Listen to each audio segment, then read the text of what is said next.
Bagaimanakah perputaran uang di dunia ini ya? Perputaran uang di dunia itu seperti aliran sungai yang besar dan kompleks. Ada banyak faktor yang memengaruhinya, seperti perdagangan antar negara, investasi, dan kebijakan bank sentral. Apakah kamu ingin tahu lebih detail tentang salah satu faktor tersebut? Bukan, yang saya tanyakan itu dari bawah ke atas itu bagaimana perputaran uang itu ya? Maksudmu bagaimana uang berpindah dari masyarakat biasa ke pihak yang lebih berkuasa? Pola ini bisa terjadi melalui berbagai cara, misalnya melalui pajak, di mana sebagian pendapatan kita disalurkan ke pemerintah, atau bisa juga melalui investasi, di mana kita membeli saham perusahaan dengan harapan mendapat keuntungan. Apakah kamu ingin membahas lebih detail tentang salah satu cara ini? Bagaimana cara pemerintah mencetak uang ya? Pemerintah tidak mencetak uang secara langsung. Bank Indonesia, sebagai bank sentral, memiliki wewenang untuk mencetak dan mengedarkan uang rupiah. Proses ini dilakukan dengan hati-hati untuk menjaga stabilitas ekonomi. Nah, apakah kamu penasaran dengan detail prosesnya? Iya,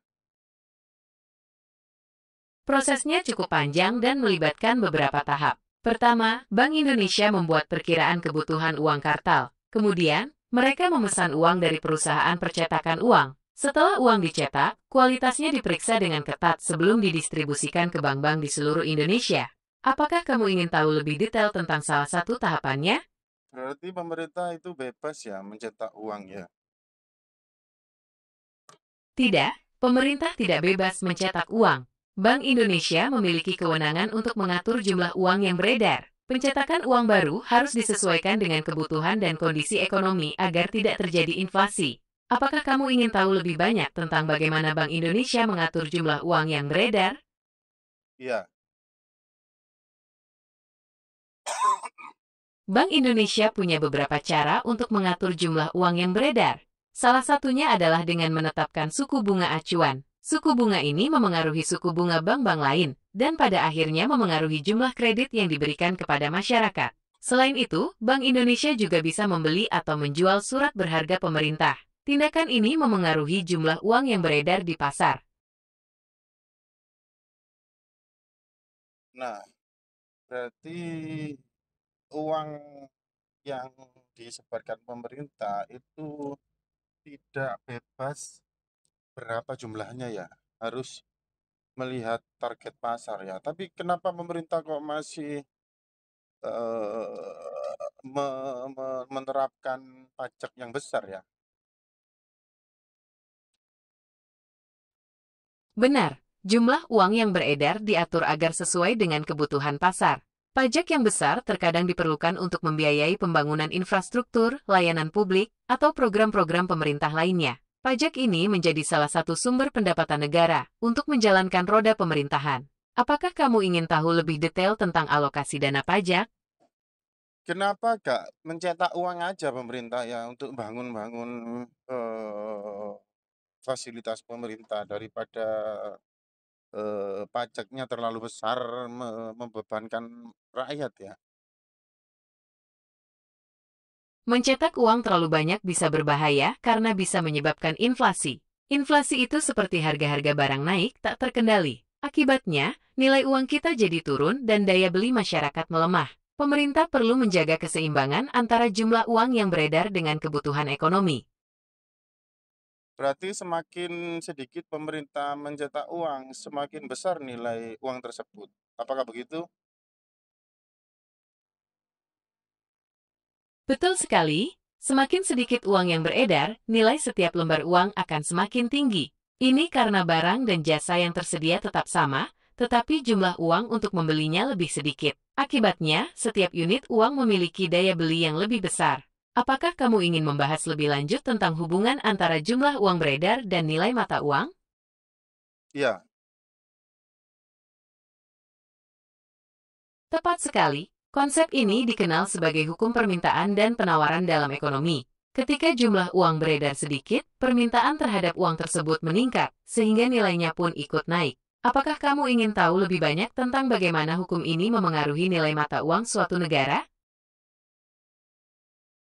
eee, gimana alurnya uang dari masyarakat kecil ke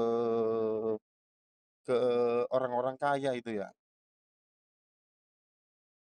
Uang bisa mengalir dari masyarakat kecil ke orang kaya melalui berbagai cara. Salah satunya adalah melalui konsumsi. Ketika kita membeli barang atau jasa dari perusahaan besar, sebagian uang kita akan masuk ke kantong pemilik perusahaan tersebut. Selain itu, investasi juga bisa menjadi jalur aliran uang. Ketika kita membeli saham perusahaan, keuntungan perusahaan pada akhirnya akan dinikmati oleh para pemegang saham, yang seringkali adalah orang-orang kaya. Apakah kamu ingin membahas contoh spesifik dari salah satu jalur aliran uang ini?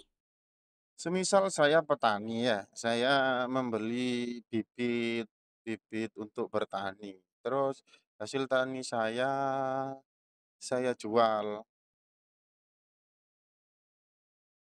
Betul, petani membeli bibit, pupuk, dan peralatan dari perusahaan penyedia sarana pertanian.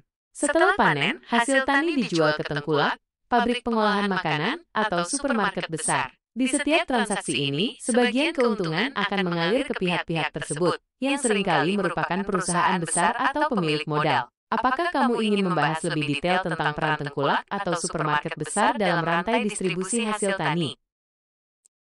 Enggak, saya cuma pengen, tahu alur uang dari bawah ke atas gitu saja. Oke, kita kembali ke alur uang dari bawah ke atas. Selain contoh petani tadi, ada banyak contoh lain dalam kehidupan sehari-hari. Misalnya, ketika kita membayar tol, sebagian uangnya akan masuk ke kas perusahaan pengelola jalan tol. Atau ketika kita membeli pulsa, sebagian uangnya akan menjadi keuntungan perusahaan telekomunikasi. Apakah kamu ingin membahas contoh lain yang lebih spesifik? Berarti sangat kompleks ya kalau kita bahas uang dari bawah ke atas ya? Benar sekali, alur uang dari bawah ke atas itu sangat kompleks dan melibatkan banyak faktor.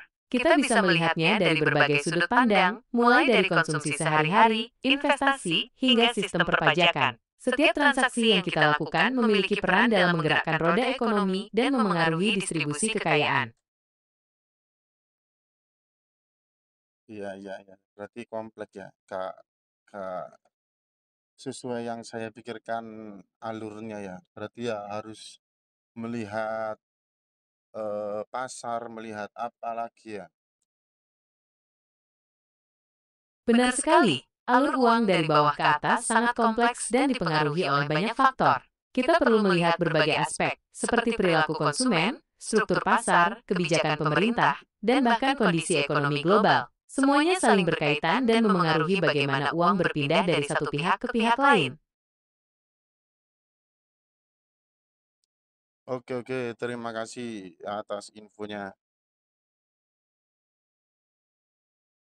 Sama-sama, senang bisa membantumu memahami alur uang dari bawah ke atas. Semoga informasi ini bermanfaat ya.